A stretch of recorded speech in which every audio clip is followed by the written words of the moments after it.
ਦਰਸ਼ਕੋ break ਤੋਂ ਬਾਅਦ ਤੁਹਾਡਾ ਸਭ ਦਾ ਭਰਪੂਰ ਸਵਾਗਤ ਹੈ। ਸੋ ਵਿਊਅਰਸ, ਗੱਲਬਾਤ ਕਰਨ ਜਾ ਰਹੇ ਹਾਂ ਕਿ ਅਮਰੀਕਾ ਨੇ ਮੁੰਬਈ ਵਿਚਲੇ ਕੌਂਸੂਲੇਟ ਨੇ ਮੁੰਬਈ ਪੋਰਟ ਅਥਾਰਟੀ ਨੂੰ ਸਿੱਧੇ ਤੌਰ ਤੇ ਚਿੱਠੀ ਲਿਖ ਕੇ ਤਾੜਨਾ ਕੀਤੀ ਹੈ ਕਿ ਉਹ ਰੂਸ ਦੇ ਸਮੁੰਦਰੀ ਜਹਾਜ਼ਾਂ ਨੂੰ ਮੁੰਬਈ ਪੋਰਟ ਤੇ ਨਾ ਆਉਣ ਦੇਵੇ, ਕਿਉਂਕਿ ਰੂਸ ਦੇ ਖਿਲਾਫ ਇੰਟਰਨੈਸ਼ਨਲ ਪਾਬੰਦੀਆਂ ਹਨ। ਸੋ ਭਾਰਤੀ ਵਿਦੇਸ਼ ਮੰਤਰਾਲੇ ਨੂੰ ਇਸ ਨਾਲ ਬਹੁਤ ਸ਼ਰਮਿੰਦਗੀ ਉਠਾਣੀ ਪਈ। ਸੋ ਇਸ ਬਾਰੇ ਆਪਾਂ ਗੱਲਬਾਤ ਕਰਨ ਜਾ ਰਹੇ ਹਾਂ, ਨਾਲ ਹੀ ਗੁਰਬਾਣੀ ਵਿਚਾਰਾਂ ਦੀ ਸਾਂਝ ਤੁਹਾਡੇ ਨਾਲ ਪਾਈ ਜਾਏਗੀ। ਸੋ ਅਸੀਂ ਚਾਹਾਂਗੇ ਕਿ ਤੁਸੀਂ ਇਸੇ ਤਰ੍ਹਾਂ ਬਣੇ ਰਹਿਣਾ, ਦੇਖਣ ਸੁਣਨ ਲਈ ਐਂਡ ਲਿਖਣ ਲਈ ਤੁਹਾਡਾ ਸਭ ਦਾ ਬਹੁਤ ਬਹੁਤ ਸ਼ੁਕਰੀਆ ਜੀ। ਡਾਕਟਰ ਸਾਹਿਬ, ਕੀ ਕਹਿਣਾ ਚਾਹੋਗੇ?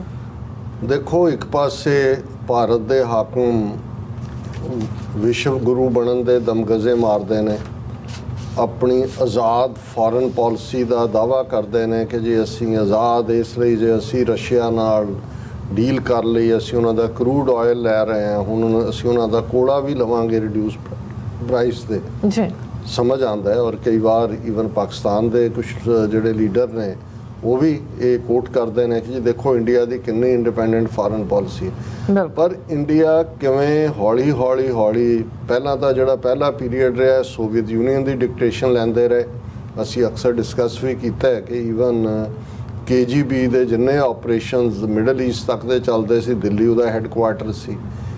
ਨਹਿਰੂ ਦਾ ਟਿਲਟ ਜ਼ਰੂਰ ਸੀ ਸੋਵੀਅਤ ਯੂਨੀਅਨ ਵੱਲ, ਪਰ ਥੋੜ੍ਹੀ ਬਹੁਤ ਉਹਨੇ ਇੰਡੀਪੈਂਡੈਂਸ ਰੱਖੀ ਫੋਰਨ ਪਾਲਿਸੀ 'ਚ। ਇੰਦਰਾ ਗਾਂਧੀ ਤਾਂ ਬਿਲਕੁਲ ਸੋਵੀਅਤ ਯੂਨੀਅਨ ਦੀ ਜਿਹੜੀ ਹੈ ਉਹ ਨਾਲ ਤਾਂ ਡਿਫੈਂਸ ਪੈਕਟ ਕਰ ਲਿਆ 71 ਦੇ ਵਿੱਚ। ਜੀ, ਹੁਣ ਮੋਦੀ ਐਂਡ ਕੰਪਨੀ ਜਿਸ ਅੰਦਾਜ਼ 'ਚ ਇਹ ਕਰਪਟ ਬੇਈਮਾਨ BJP ਪੂਰੀ ਤਰ੍ਹਾਂ ਆਪਣੇ ਮੁਲਕ ਦੇ ਇੰਟਰਸਟ ਵੀ ਵੇਚ ਰਹੇ ਨੇ, ਅਸੈਟ ਵੀ ਵੇਚ ਰਹੇ ਨੇ, ਅਸੈਟ ਵੀ ਰੇਲਵੇ, ਜਹਾਜ਼, ਦੂਜੇ ਤੀਜੇ ਸਭ ਪ੍ਰਾਈਵੇਟਾਈਜ਼ ਦੇ ਨਾਂ ਥੱਲੇ ਵੇਚ ਰਹੇ ਨੇ। ਔਰ 8000 ਇੰਡੀਅਨ 2022 'ਚ ਜਿਹੜੇ ਅਰਬਾਂਪਤੀ ਨੇ ਉਹ ਭਾਰਤ ਛੱਡ ਰਹੇ ਨੇ, ਕਿੰਨੇ ਪਹਿਲਾਂ ਪੈਸੇ ਲੈ ਕੇ ਦੌੜ ਗਏ ਨੇ।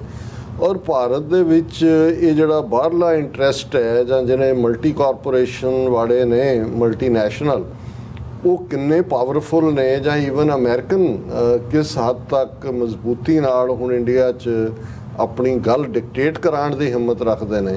ਇਹ ਜਿਹੜਾ ਲੇਟੈਸਟ, ਕਿਉਂਕਿ ਅਦਰਵਾਈਜ਼ ਤਾਂ ਸ਼ਾਇਦ ਮੀਡੀਆ 'ਚ ਭਿਣਕ ਵੀ ਨਾ ਲੱਗਦੀ, ਲੇਕਿਨ ਇਹ ਸਾਹਮਣੇ ਗੱਲ ਆ ਗਈ ਕਿ ਮੁੰਬਈ ਬੇਸ ਜਿਹੜਾ ਅਮਰੀਕਾ ਦਾ ਕੌਂਸਲ ਜਨਰਲ ਹੈ, ਉਹਨੇ ਸਿੱਧੇ ਤੌਰ ਤੇ ਜਿਹੜੀ ਮੁੰਬਈ ਪੋਰਟ ਅਥਾਰਟੀ ਹੈ ਉਹਨੂੰ ਲਿਖਿਆ। ਔਰ ਉਹਦੇ 'ਚ ਹੁਣ ਇਹਨਾਂ ਦੀ ਖਬਰ ਹੀ ਬਣਦੀ ਹੈ, the foreign office here took umbrage over US consul general in Mumbai writing directly to Mumbai port authority last month asking it not to allow Russian vessels to dock because of US sanctions against Russia। ਉਹਨਾਂ ਨੇ ਕਿਹਾ ਵੀ ਜਿਹੜੇ Russia ਦੇ ਜਹਾਜ਼ vessels ਇੱਥੇ ਨੇ ਉਹਨਾਂ ਨੂੰ ਨਾ ਲੱਗਣ ਦਿਓ ਬੰਦਰਗਾਹ ਦੇ ਉੱਤੇ, ਕਿਉਂਕਿ ਰਸ਼ੀਆ ਦੇ ਖਿਲਾਫ ਜਿਹੜੀਆਂ ਨੇ ਇੰਟਰਨੈਸ਼ਨਲ ਸੈਂਕਸ਼ਨਸ ਨੇ। ਹੁਣ ਇੰਡੀਅਨ ਐਕਸਟਰਨਲ ਅਫੇਅਰਸ ਮਿਨਿਸਟਰੀ ਨੂੰ ਜਦੋਂ ਇਹਦੇ ਬਾਰੇ ਪੁੱਛ ਲਿਆ ਗਿਆ ਕਿ ਬਈ ਇਹ ਅਰਦਨਾਮ ਬਾਗਚੀ ਜਿਹੜਾ ਉਹਨਾਂ ਦਾ ਸਪੋਕਸਮੈਨ ਹੈ ਕਿ ਵੀ ਇਹ ਕਿਹੜੀ ਲਾਈਨ ਹੈ ਫੋਰਨ ਪਾਲਿਸੀ ਜਿਹੜੀ ਹੈ, ਜੇ ਕੋਈ ਵੀ ਅਮਰੀਕਨ ਗਵਰਨਮੈਂਟ ਜਾਂ ਉਹਨਾਂ ਦਾ ਕੋਈ ਕੰਸਰਨ ਹੈ ਤੇ ਉਹਨਾਂ ਦਾ ਜਿਹੜਾ ਦਿੱਲੀ ਦੇ ਵਿੱਚ ਐਮਬੈਸੀ ਹੈ ਉਹ ਇੰਡੀਅਨ ਐਮਬੈਸੀ ਜਿਹੜਾ ਫੋਰਨ ਆਫਿਸ ਨੂੰ ਲਿਖੇਗੀ ਕਿ ਵੀ ਇਹ ਤੁਸੀਂ ਵਾਇਓਲੇਟ ਕਰ ਰਹੇ ਹੋ ਸੈਂਕਸ਼ਨ। ਔਰ ਇਸ ਨਾਲ ਇਹਨਾਂ ਦੀ ਬੜੀ ਹਿੱਠੀ ਹੋਈ ਕਿ ਵੀ ਅਮਰੀਕਾ ਕਿਸ ਹੱਦ ਤੱਕ ਹੁਣ ਆਪਣੇ ਆਪ ਨੂੰ ਜਿਹੜਾ ਉਹ ਪਾਵਰਫੁਲ ਸਮਝਦਾ ਭਾਰਤ 'ਚ, ਕਿ ਉਹਨਾਂ ਦਾ ਕੌਂਸਲ ਜਨਰਲ ਤਾਂ ਕਿੰਨਾ ਹੀ ਨੇ ਭਾਰਤ ਦੇ ਵਿੱਚ, ਬੰਬੇ 'ਚ ਹੋਏਗਾ, ਇੱਕ ਅੱਧਾ ਚੰਡੀਗੜ੍ਹ 'ਚ ਹੈ, ਕੋਈ ਹੋਰ ਹੈ ਮੇਰੇ ਖਿਆਲ ਹੈ ਚੇਨਈ 'ਚ ਹੈ। ਇੱਕ ਕੌਂਸਲ ਜਨਰਲ ਜਿਹੜਾ ਸਿੱਧਾ ਲਿਖ ਰਿਹਾ ਵੀ ਬੰਦ ਕਰੋ ਇਸ ਨੂੰ। ਹੁਣ ਇਹ ਆਪਣੇ ਆਪ ਦੇ ਵਿੱਚ ਹੀ ਇਹ ਗੱਲ ਦੱਸਦਾ ਹੈ ਕਿ ਭਾਈ ਭਾਰਤ ਜਿਹੜਾ ਉਹ ਹੌਲੀ ਅਮਰੀਕਾ ਐਵੇਂ ਨਹੀਂ ਕੁਆਡ ਹੋ ਗਿਆ ਤੇ ਫਲਾਣਾ ਹੋ ਗਿਆ, ਵੀ ਇਹ ਸਾਕਨ ਹੋ ਰਹੇ ਨੇ ਸਾਰੇ। ਔਰ ਉਹਦੇ 'ਚ ਫਿਰ ਉਹਨਾਂ ਦੇ ਇੰਡੀਅਨ ਫੋਰਨ ਆਫਿਸ ਨੇ ਕਿਹਾ ਕਿ ਜੀ ਇਹ ਠੀਕ ਨਹੀਂ ਹੈ। The appropriate channel is through ministry of external affairs and US embassy in new Delhi. ਇਹ ਉਹਨਾਂ ਦਾ ਸਪੋਕਸ ਪਰਸਨ ਕਹਿ ਰਹੇ। ਪਰ ਇਸ ਦਾ ਮਤਲਬ ਇਹ ਹੈ ਕਿ ਇਹ ਕੌਂਸੂਲੇਟ ਦਾ ਕੋਈ ਪਹਿਲਾ ਮਿਸਿਵ ਨਹੀਂ ਹੋਏਗਾ ਜਾਂ ਪਹਿਲਾ ਆਰਡਰ ਨਹੀਂ ਹੋਏਗਾ। ਇਸ ਤੋਂ ਪਹਿਲਾਂ ਉਹਨਾਂ ਨੇ ਆਪਣੀ ਮਨਮਰਜ਼ੀ ਦੇ ਮੁਤਾਬਕ ਗੱਲਾਂ ਮਨਵਾਈਆਂ ਹੋਣਗੀਆਂ। ਔਰ ਇਸ ਤੋਂ ਅੰਦਾਜ਼ਾ ਹੋ ਜਾਂਦਾ ਹੈ ਕਿ ਭਾਈ ਉਹਨੂੰ ਹੁਣ ਮੁਲਕ ਦੀ ਫੋਰਨ ਪਾਲਿਸੀ ਨੂੰ ਕੌਣ ਚਲਾ ਰਿਹਾ। ਔਰ ਅਸੀਂ ਕਨਕਲੂਜਨ ਦੇ ਵਿੱਚ ਜਿਵੇਂ ਰੋਜ਼ਾਨਾ ਰੂਹਾਨੀ ਵਿਚਾਰ ਕਰਦੇ ਹਾਂ, ਪੰਜਵੇਂ ਪਾਤਸ਼ਾਹ ਦਾ ਸ਼ਬਦ ਹੈ ਸ੍ਰੀ ਰਾਗ ਦੇ ਵਿੱਚ, ਸੋਈ ਸਾਸਤ ਸੌਣ ਸੋਏ ਜਿਤ ਜਪਿਆ ਹਰ ਨਾਓ, ਚਰਨ ਕਮਲ ਗੁਰ ਧਨ ਦਿਆ ਮਿਲਿਆ ਨਿਥਾਵੇਂ ਥਾਓ, ਸਾਚੀ ਪੂੰਜੀ ਸਚ ਸੰਜਮੋ, ਆਠ ਪਹਿਰ ਗੁਣ ਗਾਓ, ਕਰ ਕਿਰਪਾ ਪ੍ਰਭ ਭੇਟਿਆ, ਮਰਨ ਨਾ ਆਵੋ ਜਾਓ।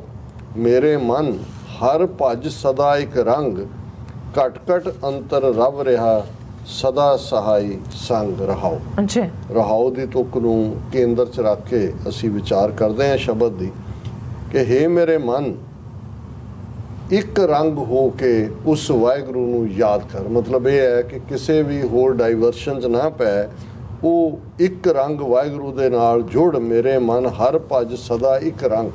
ਵਾਹਿਗੁਰੂ ਵੀ ਇੱਕ ਰੰਗ ਹੈ ਤੇ ਤੇਰੀ ਸੁਰਤ ਦੇ ਵਿੱਚ ਵੀ ਸਿਰਫ ਤੇ ਸਿਰਫ ਇੱਕ ਰੱਬ ਦੀ ਇਬਾਦਤ ਦੀ ਗੱਲ ਹੀ ਹੋਏ। ਉਹ ਵਾਹਿਗੁਰੂ ਜਿਹੜਾ ਇੱਕ ਰੰਗ ਵਿਚਰਨ ਵਾਲਾ ਹੈ, ਘਟ ਘਟ ਅੰਤਰ ਰਵ ਰਿਹਾ, ਉਹ ਹਰ ਦਿਲ ਦੇ ਵਿੱਚ ਵਸਦਾ ਹੈ, ਰਵਿਆ ਹੋਇਆ, ਸਦਾ ਸਹਾਈ ਸੰਗ। ਉਹ ਹਮੇਸ਼ਾ ਹੀ ਜਿਹੜਾ ਹੈ ਉਹ ਹਾਜ਼ਰਾਂ ਹਜ਼ੂਰ, ਜ਼ਾਹਰਾਂ ਜ਼ਹੂਰ ਹੈ।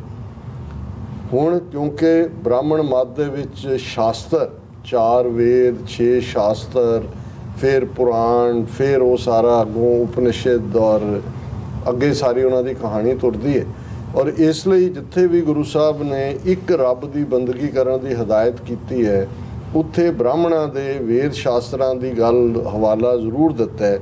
ਇਸੇ ਤਰ੍ਹਾਂ ਸੌਣ, ਇਹ ਸ਼ੌਣ ਜਿਹੜਾ ਜੋਤਿਸ਼ ਦੇ ਗ੍ਰੰਥ ਨੂੰ ਕਹਿੰਦੇ ਨੇ ਕਿ ਜਿਹੜਾ ਜਿਹਦੇ ਚੋਂ ਜਿਵੇਂ ਭ੍ਰਿਗੂ ਸੰਹਿਤਾ ਹੈ, ਦੂਜਾ ਇਹ ਸ਼ੌਣ 'ਚ ਗੁਰੂ ਸਾਹਿਬ ਨੇ ਕਿਹਾ ਵੀ ਸਿਰਫ ਇੱਕ ਰੱਬ ਨਾਲ ਜੁੜੋ। ਉਹੀ ਜੋਤਿਸ਼ ਵਿਦਿਆ ਦਾ ਗ੍ਰੰਥ ਹੈ, ਉਹੀ 6 ਸ਼ਾਸਤਰਾਂ ਦਾ ਰੂਪ ਹੈ।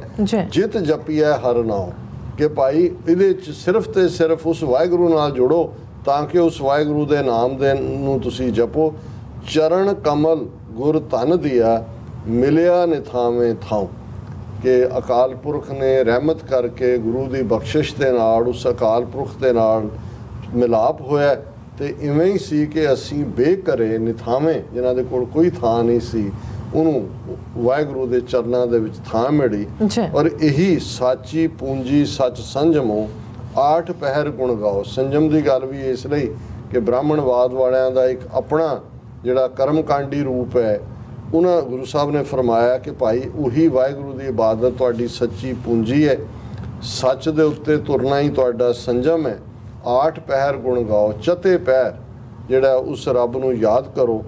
ਕਰ ਕਿਰਪਾ ਪ੍ਰਭ ਭੇਟਿਆ, ਮਰਨ ਨਾ ਆਵੋ ਜਾਓ। ਗੁਰੂ ਦੀ ਬਖਸ਼ਿਸ਼ ਦੇ ਨਾਲ ਜਦੋਂ ਰੱਬ ਦੇ ਨਾਲ ਮੇਲ ਹੁੰਦਾ ਹੈ, ਉਹ ਮਿਲਦਾ ਹੈ, ਭੇਟਦਾ ਹੈ, ਤੇ ਫਿਰ ਆਉਣ ਜਾਣ ਦਾ ਚੱਕਰ, ਜੀਵਨ ਮਰਨ ਦੇ ਚੱਕਰ 'ਚੋਂ ਛੁਟਕਾਰਾ ਹੋ ਜਾਂਦਾ ਹੈ। ਸੁੱਖਾਂ ਕੀ ਮਿਤ ਕਿਆ ਗਣੀ, ਜਾਂ ਸਿਮਰੀ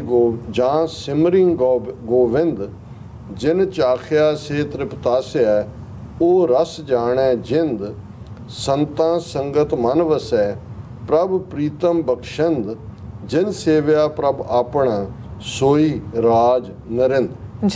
ਸੁੱਖਾਂ ਕੀ ਮਿਤ ਕਿਆ, ਗੁਰੂ ਸਾਹਿਬ ਕਿਉਂਕਿ ਇਸੇ ਦੇ ਉੱਤੇ ਹੀ ਐਮਫੈਸਿਸ ਹੈ ਕਿ ਉਸ ਵਾਹਿਗੁਰੂ ਦੀ ਯਾਦ ਦੇ ਵਿੱਚ ਜੁੜੋ, ਉਹਦੀ ਇਬਾਦਤ, ਉਸ ਦੀ ਬੰਦਗੀ, ਉਸ ਦੀ ਭਗਤੀ ਕਰੋ। ਤੇ ਜਦੋਂ ਉਹ ਅੰਦਰ ਆ ਕੇ ਵਸ ਜਾਂਦਾ ਹੈ, ਰਵ ਜਾਂਦਾ ਹੈ ਦਿਲਾਂ ਦੇ ਅੰਦਰ, ਤੇ ਜਿਹੜਾ ਸੁੱਖ ਮਿਲਦਾ ਹੈ, ਜਿਹੜਾ ਆਨੰਦ ਮਿਲਦਾ ਹੈ, ਉਹਨੂੰ ਮਿਣਿਆ ਨਹੀਂ ਜਾ ਸਕਦਾ। ਸੁੱਖਾਂ ਕੀ ਮਿਤ ਕਿਆ ਗਣੀ, ਜਾਂ ਸਿਮਰੀ ਗੋਬਿੰਦ। ਜੇ ਗੁਰੂ ਦੇ ਅਕਾਲ ਪੁਰਖ ਦੀ ਯਾਦ ਕਰੀਏ ਤੇ ਕਿੰਨੇ ਸੁੱਖ ਨੇ, ਉਹਨੂੰ ਮਿਣਿਆ ਨਹੀਂ ਜਾ ਸਕਦਾ। ਜਿਨ ਚਾਖਿਆ ਸੇ ਤ੍ਰਿਪਤਾਸਿਆ, ਕਿ ਜਿਨ੍ਹਾਂ ਨੇ ਉਸ ਨੂੰ ਚਖਿਆ, ਉਸ ਦੇ ਪਿਆਰ ਰਸ ਨੂੰ, ਇਬਾਦਤ ਨੂੰ। ਕਹਿ ਕਬੀਰ ਗੂੰਗੇ ਗੁੜ ਖਾਇਆ, ਪੁੱਛੇ ਤੇ ਕਿਆ ਕਹੀਏ।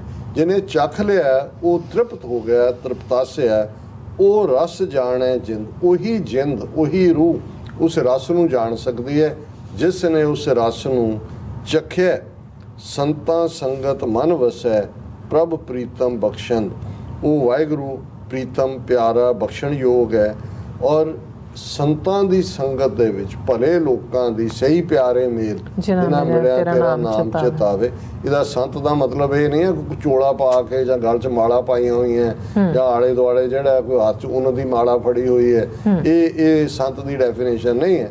ਫਕੀਰ ਸੰਤ ਜੁੜਿਆ ਹੋਇਆ, ਰੱਬ ਦਾ ਬੰਦਾ ਜਿਹੜਾ ਰੱਬ ਨਾਲ, ਉਹ ਕਿਸੇ ਵੀ ਭੇਖ 'ਚ ਹੋ ਸਕਦਾ ਹੈ। ਉਹ ਕਿਰਤੀ ਗੁਰਸਿੱਖ ਹੈ, ਉਹ ਖੇਤ 'ਚ ਹਲ ਚਲਾਉਣ ਵਾਲਾ ਹੈ, ਉਹ ਕਿਰਤ ਕਰਨ ਵਾਲਾ ਹੈ, ਉਹ ਵੀ ਪਿਆਰਾ ਜਿਹੜਾ ਰੱਬ ਦਾ ਹੈ। ਉਹਨਾਂ ਦੇ ਸੰਤਾਂ ਸੰਗਤ ਮਨ ਵਸੈ, ਪ੍ਰਭ ਪ੍ਰੀਤਮ ਬਖਸ਼ਣ ਜਿਨ ਸੇਵਿਆ ਪ੍ਰਭ ਆਪਣਾ ਸੋਈ ਰਾਜ ਨਰਿੰਦ। ਕਿ ਜਿਨ੍ਹਾਂ ਨੇ ਵਾਹਿਗੁਰੂ ਦੀ ਯਾਦ ਨੂੰ ਆਪਣੇ ਅੰਦਰ ਵਸਾ ਲਿਆ, ਮਾਨੋ ਉਹ ਬਾਦਸ਼ਾਹ ਨੇ। ਨਰਿੰਦ ਵੀ ਬਾਦਸ਼ਾਹ ਨੂੰ ਕਹਿੰਦੇ ਨੇ, ਰਾਜਾ ਵੀ ਬਾਦਸ਼ਾਹ ਨੂੰ ਕਹਿੰਦੇ ਨੇ, ਕਿਉਂਕਿ ਫਕੀਰ ਬਾਦਸ਼ਾਹ ਹੁੰਦਾ, ਕਿਉਂਕਿ ਜਿਹਦੇ ਨਾਲ ਫਕੀਰ ਜੁੜਿਆ ਹੋਇਆ ਹੈ ਉਹ ਰੱਬ ਬਾਦਸ਼ਾਹਾਂ ਦਾ ਬਾਦਸ਼ਾਹ ਹੈ। ਇਸ ਲਈ ਕਹੂ ਹਰ ਸਮਾਨ ਨਹੀਂ ਰਾਜਾ, ਇਹ ਜੋ ਭੂਪਤ ਦਿਵਸ ਚਾਰ ਕੇ ਝੂਠੇ ਕਰਤ ਦਿਵਾਜਾ। ਦੁਨੀਆਦਾਰੀ ਬਾਦਸ਼ਾਹ ਰਾਜੇ 4 ਦਿਨਾਂ ਦੇ ਨੇ, ਕਿੰਨੀਆਂ ਸਲਤਨਤਾਂ ਰਾਜੇ ਆਏ ਗਏ, ਪਰ ਕੋ ਹਰ ਸਮਾਨ ਨਹੀਂ ਰਾਜਾ। ਰਾਜਾਨ ਰਾਜ ਪਾਨਾਨ ਪਾਨ ਦੇਵਾਨ ਦੇਵ ਉਪਮਾ ਮਹਾਨ। ਇਹ ਰਾਜਿਆਂ ਦਾ ਰਾਜਾ, ਬਾਦਸ਼ਾਹਾਂ ਦਾ ਬਾਦਸ਼ਾਹ ਹੈ। ਔਸਰ ਹਰ ਜਸ ਗੁਣ ਰਮਨ ਜਿਤ ਕੋਟ ਮੱਜਨ ਇਸਨਾਨ। ਰਸਨਾ ਉਚਰੈ ਗੁਣਵਤੀ ਕੋਏ ਨ ਪੁੱਜੈ ਦਾਨ। ਦ੍ਰਿਸ਼ਟ ਧਾਰ ਮਨ ਤਨ ਵਸੈ ਦਇਆਲ ਪੁਰਖ ਮਿਹਰਵਾਨ। ਜਿਉ ਪਿੰਡ ਤਨ ਤਿਸ ਦਾ ਹਉ ਸਦਾ ਸਦਾ ਕੁਰਬਾਨ। ਔਸਰ ਹਰ ਜਸ ਗੁਣ ਰਮਨ। ਕੇ ਐਮ ਇਨਸਾਨ, ਇਹੀ ਇਨਸਾਨੀ ਜ਼ਿੰਦਗੀ ਦਾ ਤੈਨੂੰ ਜਿਹੜੀ ਗਿਫਟ ਮਿਲੀ ਹੈ, ਦਾਤ, ਇਹੀ ਮੌਕਾ ਹੈ ਤੇਰੇ ਕੋਲ।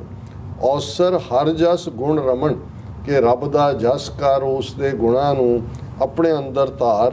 ਜਿਤ ਕੋਟ ਮਜਨ ਇਸਨਾਨ, ਤੈਨੂੰ ਤੀਰਥਾਂ ਤੇ ਜਾ ਕੇ 68 ਤੀਰਥ 68 ਤੀਰਥਾਂ ਤੇ ਖਵਾਰ ਹੋਣ ਦੀ ਲੋੜ ਨਹੀਂ ਹੈ। ਤੂੰ ਰੱਬ ਦੀ ਯਾਦ ਦੇ ਧੂੜ ਦੇ ਵਿੱਚ ਇਸ਼ਨਾਨ ਕਰ, ਕਿ ਉਸ ਦੀ ਯਾਦ 'ਚ ਜੁੜਨਾ ਹੀ ਤੀਰਥਾਂ ਤੇ ਜਾਣਾ ਹੈ। ਰਸਨਾ ਉਚਰੈ ਗੁਣਵਤੀ ਕੋਏ ਨਾ ਪੁੱਜੈ ਦਾਨ। ਬ੍ਰਾਹਮਣ ਦਾਨ ਦੇ ਉੱਤੇ ਵੀ ਤੀਰਥਾਂ ਤੇ ਜਾ ਕੇ ਦਿਓ, ਕਿਉਂਕਿ ਅੱਗੇ ਬ੍ਰਾਹਮਣ ਹੀ ਬੈਠੇ ਨੇ। ਸੋ ਇੱਥੇ ਗੁਰੂ ਸਾਹਿਬ ਨੇ ਫਰਮਾਇਆ ਕਿ ਭਾਈ ਜਿਹੜੀ ਰਸਨਾ ਜ਼ੁਬਾਨ ਨੂੰ ਕਹਿੰਦੇ ਨੇ ਵਾਹਿਗੁਰੂ ਦੇ ਗੁਣ ਗਾਇਨ ਕਰਦੀ ਹੈ, ਉਹ ਗੁਣ ਗਾਇਨ ਕਰਨ ਵਾਲੀ ਰਸਨਾ ਦੇ ਸਾਹਮਣੇ ਕੋਈ ਦਾਨ ਉਹਦੇ ਬਰਾਬਰ ਖਲੋ ਹੀ ਨਹੀਂ ਸਕਦਾ। ਕਿ ਦਾਨ ਹੀ ਇਹ ਹੈ ਉਸ ਰੱਬ ਦੀ ਯਾਦ ਨੂੰ। ਦ੍ਰਿਸ਼ਟ ਧਾਰ ਮਨ ਤਨ ਵਸੈ ਦਇਆਲ ਪੁਰਖ ਮਿਹਰਬਾਨ। ਕਿ ਉਹ ਵਾਹਿਗੁਰੂ ਜਿਸ ਦੀ ਦ੍ਰਿਸ਼ਟੀ ਜਦੋਂ ਸਾਡੇ ਤੇ ਹੋ ਜਾਂਦੀ ਹੈ, ਕਿਰਪਾ ਨਿੱਧ ਆਪਣੀ ਨਜ਼ਰ ਦੇ ਨਾਲ ਨਿਹਾਲ ਕਰਦੇ ਨੇ, ਫਿਰ ਉਹ ਸਾਡੇ ਮਨ ਔਰ ਤਨ ਦੇ ਵਿੱਚ ਆ ਕੇ ਵਸ ਜਾਂਦੇ ਨੇ। ਉਹ ਦਇਆਲ ਨੇ, ਮਿਹਰਬਾਨ ਨੇ। ਔਰ ਜਿਉ ਪਿੰਡ ਧਨ ਤਿਸ ਦਾ ਹਉ ਸਦਾ ਸਦਾ ਕੁਰਬਾਨ। ਕਿ ਮੇਰਾ ਜੋ ਕੁਝ ਵੀ ਹੈ, ਕਿ ਜਿਉ ਪਿੰਡ ਸਭ ਤੇਰੀ ਰਾਸ, ਇਹ ਉਸ ਦਾ ਹੀ ਹੈ, ਮੈਂ ਹਮੇਸ਼ਾ ਕੁਰਬਾਨ ਹੈ। ਔਰ ਅਖੀਰਲੇ ਪਦੇ 'ਚ ਗੁਰੂ ਸਾਹਿਬ ਫਰਮਾਉਂਦੇ ਨੇ, ਮਿਲਿਆ ਕਦੇ ਨਾ ਵਿਛੜੈ ਜੋ ਮਿਲਿਆ ਕਰਤਾਰ। ਦਾਸਾਂ ਕੇ ਬੰਧਨ ਕੱਟਿਆ ਸਾਚੈ ਸਿਰਜਣਹਾਰ। ਭੂਲਾ ਮਾਰਗ ਪਾਇਓਨ ਗੁਣ ਅਵਗੁਣ ਨਾ ਵਿਚਾਰ। ਨਾਨਕ ਤਿਸ ਸਰਣਾਗਤੀ ਜੇ ਸਗਲ ਘਟਾ ਆਧਾਰ। ਇੱਕ ਵਾਰ ਜਦੋਂ ਉਸ ਵਾਹਿਗੁਰੂ ਦੇ ਨਾਲ ਮੇਲ ਹੋ ਜਾਂਦਾ ਹੈ, ਉਸ ਦੇ ਨਾਲ ਪ੍ਰੀਤ ਪੁੱਗ ਜਾਂਦੀ ਹੈ, ਫਿਰ ਕਰਤਾਰ ਰੱਬ ਉਹਨੂੰ ਵਿਛੋੜਦਾ ਨਹੀਂ ਹੈ। ਕਿਉਂਕਿ ਉਹਦਾ ਬਿਰਧ ਹੈ ਕਿ ਉਸ ਨੇ ਫਿਰ ਭਗਤਾਂ ਦੀ ਜਿਹੜੀ ਹੈ ਪ੍ਰਤਪਾਲਣਾ ਵੀ ਕਰਨੀ ਹੈ, ਔਰ ਆਪਣੀ ਮੁਹੱਬਤ ਦੇ ਵਿੱਚ ਵੀ ਉਹਨਾਂ ਨੂੰ ਸਰਸ਼ਾ ਰੱਖਣਾ ਹੈ। ਦਾਸਾਂ ਕੇ ਬੰਧਨ ਕੱਟਿਆ ਸਾਚਾ ਸਿਰਜਣਹਾਰ। ਫਿਰ ਜੋ ਮਨ ਦੇ ਅੰਦਰ ਸ਼ੰਕੇ ਨੇ, ਸੰਸੇ ਨੇ, ਦੁਬਿਧਾਵਾਂ ਨੇ, ਇਹ ਸਾਰੇ ਬੰਧਨ ਨੇ, ਸਾਰੀਆਂ ਇਹ ਗੁਲਾਮੀ ਦੇ ਰੱਸੇ ਬੰਨ, ਇਹ ਸਾਰੇ ਕੱਟੇ ਜਾਂਦੇ ਨੇ। ਕਿਉਂਕਿ ਉਹ ਵਾਹਿਗੁਰੂ ਸੱਚਾ ਸਿਰਜਣਹਾਰ ਇਹਨਾਂ ਬੰਧਨਾਂ ਨੂੰ ਕੱਟਣ ਵਾਲਾ ਹੈ। ਭੂਲਾ ਮਾਰਗ ਪਾਇਓਨ ਗੁਣ ਅਵਗੁਣ ਨਾ ਵਿਚਾਰ। ਇੱਕ ਵਾਰ ਤੁਸੀਂ ਉਹਦੇ ਹੋ ਜਾਂਦੇ ਹੋ ਕਬੀਰ, ਜੇ ਤੂੰ ਮੇਰਾ ਹੋਏ ਰਹੇ ਸਭ ਜਗ ਤੇਰਾ ਹੋਏ। ਫਿਰ ਜਦੋਂ ਤੁਸੀਂ ਉਹਦੇ ਰਸਤੇ ਤੇ ਪੈ ਜਾਂਦੇ ਹੋ, ਫਿਰ ਉਹ ਤੁਹਾਡੇ ਗੁਣ ਅਵਗੁਣ, ਉਹ ਫਿਰ ਹਿਸਾਬ ਕਿਤਾਬ ਨਹੀਂ ਕਰਦਾ, ਸਭ ਮਾਫ ਹੋ ਜਾਂਦਾ। ਨਾਨਕ ਤੇ ਸਰਣਾਗਤੀ ਜੇ ਸਗਲ ਘਟਾ ਆਧਾਰ। ਪੰਜਵੇਂ ਨਾਨਕ ਗੁਰੂ ਅਰਜਨ ਪਾਤਸ਼ਾਹ ਫਰਮਾਉਂਦੇ ਨੇ ਕਿ ਅਸੀਂ ਉਸ ਵਾਹਿਗੁਰੂ ਦੀ ਸ਼ਰਨ ਦੇ ਵਿੱਚ ਹਾਂ ਜਿਹੜਾ ਸਾਰਿਆਂ ਦੇ ਦਿਲਾਂ ਦਾ ਆਧਾਰ ਹੈ, ਸਾਰੇ ਦਿਲਾਂ 'ਚ ਵਸਿਆ ਹੋਇਆ ਹੈ, ਸਾਰੇ ਦਿਲਾਂ 'ਚ ਰਮਿਆ ਹੋਇਆ। ਜੀ ਰਾਜ ਸਾਹਿਬ, ਤੁਹਾਡਾ ਬਹੁਤ ਬਹੁਤ ਸ਼ੁਕਰੀਆ। ਤੁਸੀਂ ਅੱਜ ਦੇ ਅਹਿਮ ਇਸ਼ੂ ਤੇ ਅੱਜ ਦਾ ਵਿਚਾਰ ਸਾਡੇ ਦਰਸ਼ਕਾਂ ਨਾਲ ਸਾਂਝਾ ਕੀਤਾ। ਸੋ ਇਸ ਤਰ੍ਹਾਂ ਆਪਣੇ ਵਿਊਜ਼ ਕਰਨ ਇਜਾਜ਼ਤ। ਵਿਊਅਰਸ, ਸਾਡੇ ਪ੍ਰੋਗਰਾਮ ਦਾ ਸਮਾਂ ਇੱਥੇ ਸਮਾਪਤ ਹੁੰਦਾ। ਤੁਸੀਂ ਆਪਣੀ ਰਾਏ ਤੇ ਸੁਝਾਅ ਸਾਨੂੰ ਭੇਜਣਾ ਭੁੱਲਣਾ ਸਾਡੇ ਇਸ ਪਤੇ ਤੇ sos@tv4.tv ਤੇ ਅਸੀਂ ਆਪਣਾ ਪ੍ਰੋਗਰਾਮ ਲੈ ਕੇ ਫਿਰ ਦੁਬਾਰਾ ਤੁਹਾਡੇ ਸਾਹਮਣੇ ਆਵਾਂਗੇ। ਤਦ ਤੱਕ ਲਈ ਮੈਨੂੰ ਤੇ ਆਪਣਾ ਸੁਣਾ ਗਿਆ ਦਿਓ। ਦੇਖਦੇ ਰਹੋ TV4। ਬੁਲਾ ਦਿਓ ਫਤਿਹ। ਵਾਹਿਗੁਰੂ ਜੀ ਕਾ ਖਾਲਸਾ, ਵਾਹਿਗੁਰੂ ਜੀ ਕੀ ਫਤਿਹ। ਰੱਬ ਰਾਖਾ।